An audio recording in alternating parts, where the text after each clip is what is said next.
Gemini, welcome back po dito sa ating channel, Gems Cake Tarot and Vlogs.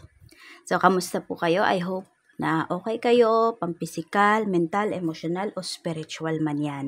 So, ang video po natin na ito ay para ngayong September 2025. Tignan po natin kung ano yung mensahe para sa'yo. So, unahin muna natin yung overall energy para sa'yo ngayong September. Pwede nyo rin pong panoorin yung inyong Sun, Moon, Rising, and Venus para mas kumpleto yung mensahe sa inyo. Kasi for some of you, pwedeng hindi kayo laging nakaka-resonate sa sun sign ninyo. Kaya kung nagtataka kayo at yun yung lagi yung pinapanood, even sa other tarot readers, hindi kayo nakaka-resonate, ganun ibig sabihin, pwedeng hindi kayo talaga nakaka-resonate dyan sa sun sign nyo. Tignan nyo yung other signs ninyo. We have prosperity. So, this is overall energy, diba? Ngayong September para sa'yo. Sabi dito, the universe is pouring its abundance out to you. Be open to receiving. Yan. Yan po, oh. Napakaganda ng energy mo ngayong month na to. Lalong-lalo na pagdating sa kaperahan. Okay? So, pwedeng madaming favors, no? Madaming papabor sa'yo. Sitwasyon, tao, pagkakataon, name it. Meron din ako nakikita rito na sobrang ipapamper ka. You know, pwedeng madami kang gifts na marireceive. Basta, isha-shower ka. Hindi lang ni universe, even ng taong to. Pwedeng ito nga yung tao na gagamitin ni universe para i-shower ka ng blessings eh. Some of you, kahit wala kayong work, pwedeng ito po, kung meron na kayong anak, senior na yung iba sa inyo. So, ayun po, pwedeng anak ninyo, apo, nako na rin, nagtatrabaho na. Ayun, mararamdaman mo talaga na you are so blessed. Pagdating lalo sa mga tao na nakapaligid sa'yo ngayong month na to. Tignan pa natin. Okay, kamusta ka? Kamusta ka? Meron din dito pala na makakapagdagdag po kayo ng, kung nagko-collection kayo ng mga gold, ayan, as your investments also. Yan po, madadagdagan yan. Either nga, may magraregalo sa inyo. We have Queen of Swords. This is your energy. Overall energy mo to. Ayan, Queen of Swords. Tingnan pa natin. So, nag-iisip ka talaga eh, no? Hindi ikaw yung tipo na basta-basta sugod ngayong month na to. We have the Hermit. Ayan, sabi ko nga, nag-iisip. So, we have the Hermit card here. Talagang, ito, ginagalang din talaga yung iba sa inyo, no? Okay, so meron talaga dito, pwedeng senior na kayo, di ba nga, sabi ko nga kanina, meron dito, ayan, no, may magsha-shower talaga ng blessings sa inyo rito. Some of you naman, pwedeng, kayo naman yung magsha-shower ng blessings for other people. You will be very happy ngayong ano na to, ngayong month na to. Meron din kayong mga mapupuntahan na mga places. Ayan. Tingnan natin. Okay, so meron dito, pwedeng yung family ng anak mo is lagi silang nag-out of town, ganyan. O basta lagi silang may pinupuntahan, every weekends. So, pwedeng kasama ka lagi, yung tipong ganun. Basta hindi ka ma-out of place ngayong ano na to, ngayong month. Some of you nga, pwedeng kayo na lang yung lalayo eh. yung ganun ba? Oo, parang masabi mo na, ikaw na lang yung mapapaisip kung nakakaabala ka ba sa mga tao sa paligid mo, ganyan. There are times dito na parang gusto mo is mapag-isa.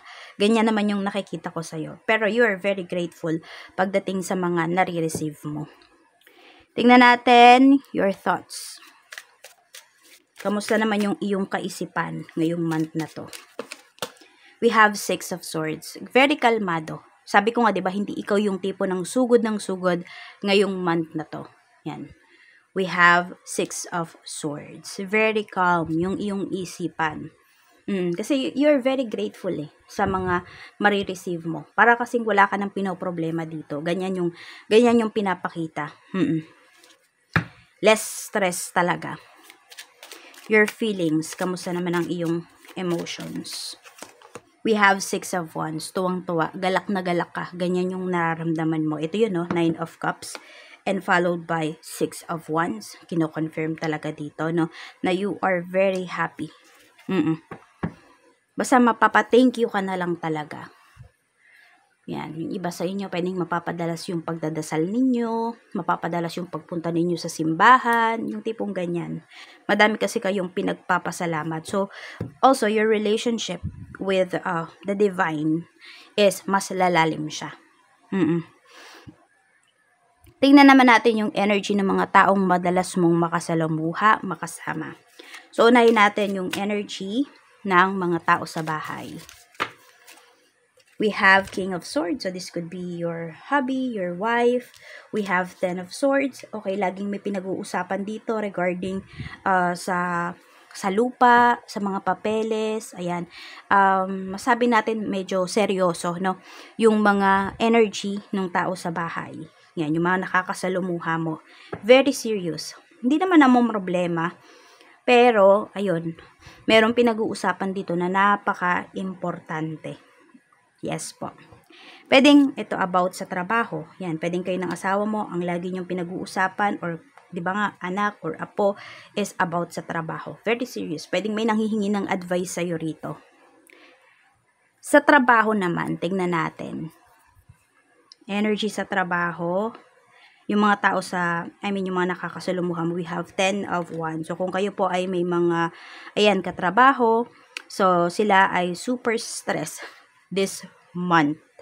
Makikita mo talaga may stress diyan. Makikita mo sa faces nila na sobrang stress. Meron diyan hindi nakakatulog. Pwede kasi na may katrabaho ka dito na hindi lang trabaho yung problema niya. Hindi lang about sa pakikisama, even pwedeng meron siyang family problem. Sa business naman, we have 7 of Pentacles. So kung may business po kayo, ayan, tuloy-tuloy naman yung pasok ng pera dito para sa inyo. We have 7 of Pentacles. Kaya lang, some of you, meron po dito, medyo sabihin natin, pwedeng kalagitnaan na doon magbo-boom yung inyo pong business or yung sales ninyo. Ganyan yung pinapakita. So, do not worry. Baka meron kayong mga need ayusin, 'di ba? Sabihin natin yung first, second week ng September, madami pala kayong kailangang i-address. So i-address niyo na po 'yan para pagpasok ng bago matapos yung second week, by third week, okay na po. Okay na kayo, makaka-focus na talaga kayo dito sa inyong business. Tingnan natin kaperahan, money energy. We have 4 of Wands. Very stable talaga. Ayan, meron kang aasahan talaga sa pamilya mo. Ito po yung pinapakita. So, hindi ka talaga bibiguin ng mga family members mo, no? Kung ikaw man ay, namang problema sa pera, ayan po. Maaasahan mo yung family mo. Ganun yung pinapakita rito. Kaya kung meron kang mga problem sa money, Gemini, huwag kang matatakot na magsabi sa kanila. Ito, katulad niyan, yung iba sa inyo, sa asawa ninyo, di ba? Kung meron kayong utang na hindi nyo sinabi, sabihin nyo na. No, kasi baka mamaya tumutubo yung utang ninyo. Lalaki siya ng lalaki. Kailan nyo pa yan sasabihin? So, ayan po. No, kailangan din is mayroon kayong tiwala doon sa mga tao sa family po ninyo.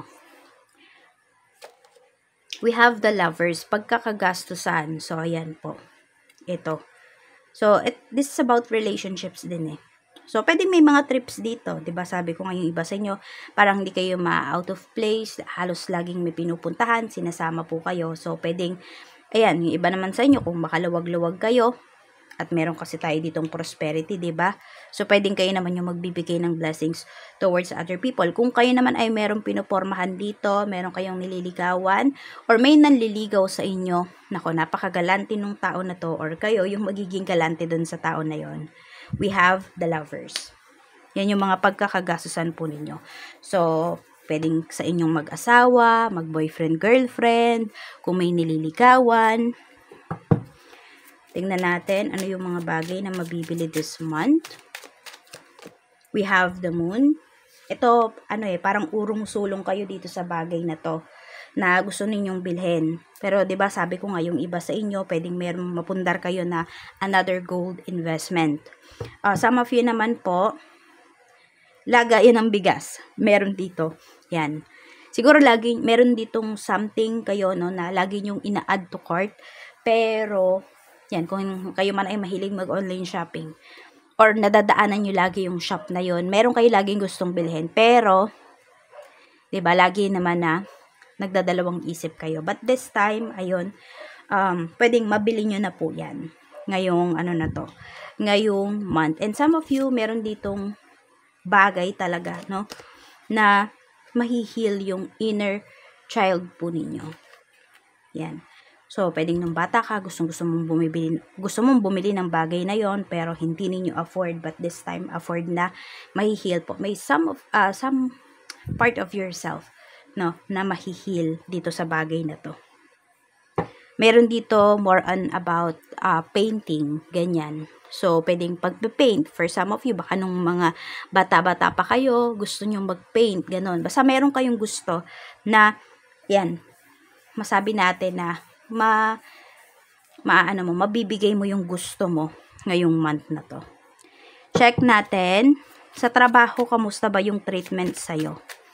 Sa work, kamusta yung treatment sa'yo? We have 9 of Wands. Meron dito mga ingat na ingat. Yan, ingat na ingat sa'yo. Ingat na ingat sa mga sasabihin nila sa'yo.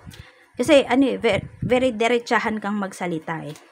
So, may mga natatakot sa'yo rito. Meron ding mga umiiwas sa'yo kasi nga natatakot, nai-intimidate, ganyan. So, we have 8 of Swords. Tapos, meron din dito, parang nagbubulag-bulagan. Sabihin natin, may nagawa kang hindi maganda, no? Parang yung iba dyan, nagbubulag-bulagan sila. Hindi nila ina-address sa'yo. Pero, syempre, tignan mo rin, no? Kung ano ba, baka nga may nagawa kang hindi maganda or mali doon sa trabaho. Meron dito, ayaw ka na lang sitahin, ganyan. So, tignan mo rin, makiramdam ka rin talaga. Alam ko naman na malakas yung pakiramdam mo. Pero, ayun nga, kung meron ka din kailangan baguhin dito, baguhin mo rin. No, kasi para din naman yun sa'yo. Tingnan natin. Okay, doon na tayo. Diba may sales tayo dito, yung 7 of Pentacles. Check natin your energy pagdating sa business. Okay? At yung relationship mo with your suppliers. We have Page of Cups. So, pwedeng marami kang discount dito na maraming discount na ibibigay sa'yo yung supplier mo. Napakaganda naman po ng, ng relationship, ng communication ninyo. Yan, we have Page of Cups. Meron dito parang sa chat mo na lang siya talaga kinakausap, ganyan. So, hindi na talaga kayo nagkikita. So, by the internet na lang or by chat na lang yung mga pag-order mo sa kanya. Tapos, pwedeng dinideliver na lang ganyan. So, sa mga clients mo naman, we have 8 of Cups. Ito lang, no? Yun, kaya pala, meron pala dito mga supplies na medyo late darating. So, diba, first and second week. So, pwede nyo naman paghandaan, diba? So, order kayo ng advance. Kasi, baka yung stocks na yon is mabilis siyang maubos dun sa supplier ninyo. So, kung ayaw nyo naman maghanap ng ibang supplier, ayun, order kayo ng mas maaga. Kasi may mga iilan dito ng mga kliyente mo na lilipat talaga sa iba. Yun yung pinapakita. Kaya yun po yung gawin ninyo, mag-stock kayo ng mas maaga.